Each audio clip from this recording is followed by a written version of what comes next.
We've done some Barber Quarters and we've done some Barber Halves. But in today's junk silver purchase and hunt video, I've got $100 face value of Barber Dimes.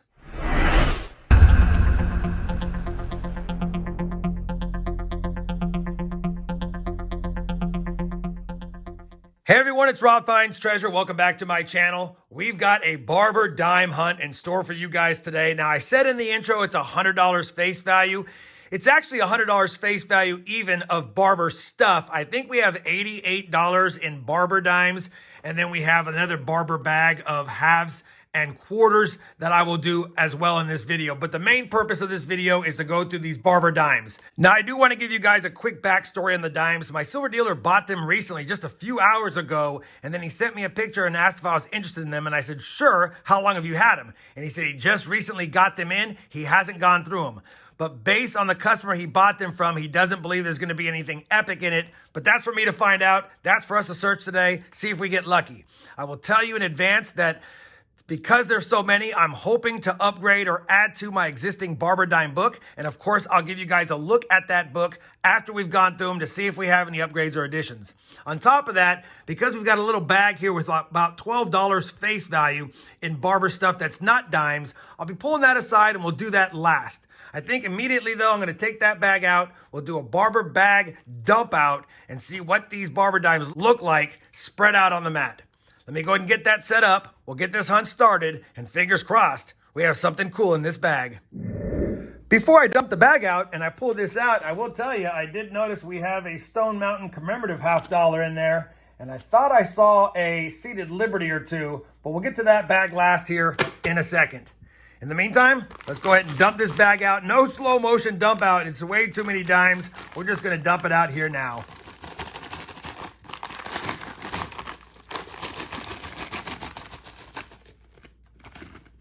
We got a couple stuck in there. There we go.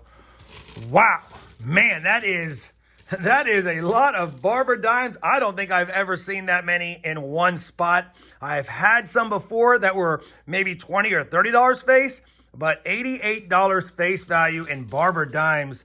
Holy moly. All right, we're gonna start the sort. And if I find something along the way, I'll bring you guys back in. But I mostly will just be sorting them by decade, I think, to start. Man, that's a tough call. Maybe I'll sort them by year, but that's going to take a long time if I'm looking at every single year. But we'll figure it out as I go along. I'll be back here shortly after I've made a decision on how I'm going to sort them. All right, I figured I'd get you guys caught up on what I'm doing here. I've done a couple of handfuls. Basically, everything so far in the first few handfuls are 1906 to 1916. We don't have any 15s yet, no 09s yet, but I'm not checking for any mint marks. I'm just putting them in by date year. I haven't seen anything older than 1906, so this might just be a bag of the more recent Barber years that were minted from 1906 to 1916. I'm hoping we see some oldies, but so far this is all we got. We got a long ways to go. Just wanted to catch you up. So I'm not quite sure if I'm halfway done with the sort yet. I think I am based on what I see on the table. But like I said earlier on, definitely heavy on the 1906 through 1916, other than only one 1915 so far in the bunch and only a few of the 1909s. We have added some 05, 04, 03, 02, and 01, and even a couple of pre-1900 Barber dimes as well, but not a lot on the left side. Mostly right side heavy. So that's probably what we're going to find for the rest of these. Let me get them done. I'll be back and show you what the stacks look like when I'm done with those. All right, we have sorted the Barber dimes by year. 1916, 1915, a ton of 14s, 13s, 12s, 11s, 10s, 9s, 8s, 7s, 6, a few 5s, 4s, 3s, 2, 1, 1900. And then we have an 1899, an 1897, and an 1895. I've not checked for any mint marks, just placed them where they're at. But I'll tell you, based on what I'm seeing here, it looks like these have already been picked through. We're probably not going to have any better dates because there's only like 3 or 4 better dates from 1906 to 1916. And one of them is in the 15 year, and we don't have very many of those. And so we'll have to see what we have in here. Hopefully we have some San Francisco mint marks, things like that, but we'll have to take a peek. And I will go through them right now, see if we have anything, and I'll be pulling out the best of each year in mint as I go along. If I find something that's in really nice shape or a better date, I'll be back. Otherwise, I'll be back with the best finds of the bunch. Well, it didn't take long to find a better date. The 1899 was just a Philadelphia, no biggie there. 1897, no biggie there, also a Philadelphia. But this is an 1895. I'll put it under the scope for you guys, but it's a Philly. 1895 Philly only has 690,000 minted, and that puts this dime at a lot more valuable than just face. Now, it's in terrible shape. That's the 1895, and as you can see, there's no mint mark there. And had there been a mint mark, it'd even be worth a lot more because the 1895 O is an extremely valuable dime, only 440,000 minted. But 1895 Philly, we'll take it. Estimated population that's only surviving is around 5,000 coins. And we got it for, what is that, $2.30? Even in a G4 condition, the dime approaches about $100 in value. This is not G4. This is probably fair or about good, which still puts it around that $40, $50 range. And for someone needing it for their collection, definitely a good pickup. Let me see if I need it for my collection at the end, and if I do, I will definitely slot it in, although I believe I have it. Either way, good first find through the first pre-1900 years. Now let me do the 1900 through 1905, see if we have any goodies in there. So nothing to talk about in the 1900 through 1905 years. I did find a decent 1903 Philadelphia. I'll compare that one to the album. It does have a little bit of rim damage and some odd toning, but has good detail. I can see half the letters in Liberty at least, the front half and the back half, like LIB and a little bit of RTY. We'll go ahead and pull it aside compared to the book. That completes the pre-1900s through 1905. We'll do the 06, 7, 8, 9, and 10s next. See if there's any better dates or better condition ones in that lot.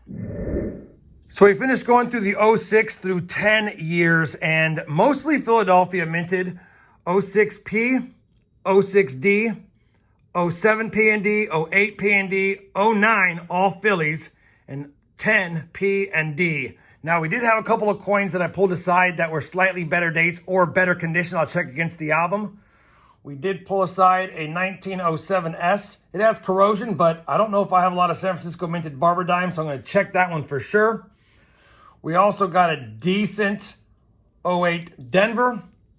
And then the find of those years is going to be a slick 1910S, but a better date with a lower mint. And I know I have one, but I know it's pretty slick. I don't know if it's worse or better than this, but we'll check it anyway.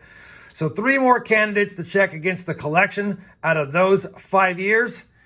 And now we've got the tough task of going through all of those 11 through 16s. And I'll tell you, unless they're in really great condition, or if we happen to find a better date like a 13S or 15S, there's really not much to cover in there, but we'll take a peek anyway. Let me go through those, and I'll be back with a recap of what we pulled aside, and then we'll check it against the album. We have finished going through all of the Barber Dimes, and unfortunately, there just wasn't a good mix of mints in the latter years. For 1911, we got P&D. For 12, we got P&D. For 13, all Phillies. For 14, Philadelphia and Denver. For 15, just the one Philly. And then for 16, all Phillies. So no better dates, no better condition coins, nothing that I could see that I was like, you know what, I'll check against the book. Pretty tough condition and really looks like they've been picked through at some point. So that being said, I have a lot of Barber Dimes to add to my collection, which I'll always take. And I do have 5 coins that I'll double check against the book right now. Let me do that. I'll go through that, see if we have any upgrades or additions for the book, give you a look at the book, and then go through that extra bag I have on the side. All right, I've compared all the dimes to the book. I put the ones back that didn't upgrade or add to, but we'll be adding the 1895. It's not in great shape, but that's an addition. And then this is the 1910S I had in the book. Pretty slick, and even though the ones I'm going to replace it with is also pretty slick, it has a little bit more meat on the bones. So we'll go ahead and take this 1910S and plug it up here. And now we'll add the 1895 to the first page. Again, not in the best shape, but this book has only been assembled from junk silver purchases. And I've already pulled aside the page that needs to have the 1910S put in there. So we'll plug that guy in right there. Now that we've got these guys plugged in, let me go ahead and give you guys a quick look at the book. The front page, again, not a lot of great condition coins, and they move around a lot because they're pretty slick and not meaty. But we're missing 3, 4 on the first page. We're missing another, 2 on the next page. So that's down 6. And then we only need the 13S and the 15S, and that makes us down 8. And I'll get this sleeve put back in here at some point, I guess. So we're missing 8 Barber Dimes for the collection. So we had 1 upgrade and 1 addition today. Not really a great hunt because it looks like these have been picked through, like I said. But that being said, I'll always take Barber Dimes for the collection. Let me clear off the table. I'll grab this bag next, and we'll go through it and see if there's anything fancy schmancy in there. Although, after the dime hunt, I doubt it. Got the dimes rebagged up, and you're probably thinking, Rob, you already had them sorted. Why would you rebag them? Well, there's really nothing to talk about in there other than what we've already talked about. And I'll probably offer some Barber dime rolls on my website since I don't need that many. But I'll have to add my other existing Barber dimes to the bag. That way we have a little bit better sort of dates. Let me go ahead and dump this out. It's a small dump out, but figured I'd do it live. And yeah, looks like we do have some seeded stuff in here as well. So let me go through it and get it sorted. There's that Stone Mountain commemorative I talked about, and get it by denomination and design type first, and we'll see what we have. All right, we got that bag sorted. We got 1 seeded Liberty Half Dollar, a handful of Barber Half Dollars, that Stone Mountain commemorative. We did have 2 seeded Liberty Quarters, but I noticed there was something attached or affixed to this with some heavy scratches, and when I flipped it around, looks like we have like one of those love tokens. Pretty cool. I'll figure out what that says in a second, but we'll hold on to that one, and then a big stack of Barber Quarters. Let me run through them all, see if we have any better dates, and bring you back in with a recap of the finds. All right, nothing too exciting in the half dollars. The 1876 is not the CC, it's just an 1876 Philly. It's in decent shape for its age, but not a lot of detail on it. Just a G4 coin. And then we've got an 1898 Philly, a 1903 Philly, an 07 Denver, 2 1908 O's. All of those are common dates, common mints. And then we do have a 1925 Stone Mountain, which would have been a really cool half, but it has been polished and there's a little bit of rim damage. So the fact that it's been cleaned and the rim damage doesn't give it a lot of extra value unless somebody just needs it for a slot in their older commemorative half dollar collection. Either way, that's it for the half dollars. Let's move on to the quarters, and I'll be back with a recap of the finds there as well. We have got all the quarters sorted. A couple of common seeded Liberty quarters here.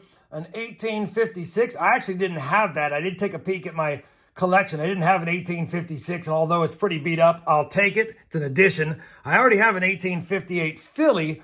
We don't know if this is the other mints because the back has that love token or that inscription on the back, and I think that's either A. Lee or A.C. S-E-E. You guys could let me know. Maybe I'm seeing it all wrong, but either way, very cool one to add to the collection. As far as the Barber Quarters, nothing too exciting here. We do have a couple of better dates, but we have 2 1892s in rough shape, an 1894 that I had to decipher under the scope, 1898, 99, 1900, 02, and 04, and all of those are Philadelphia minted.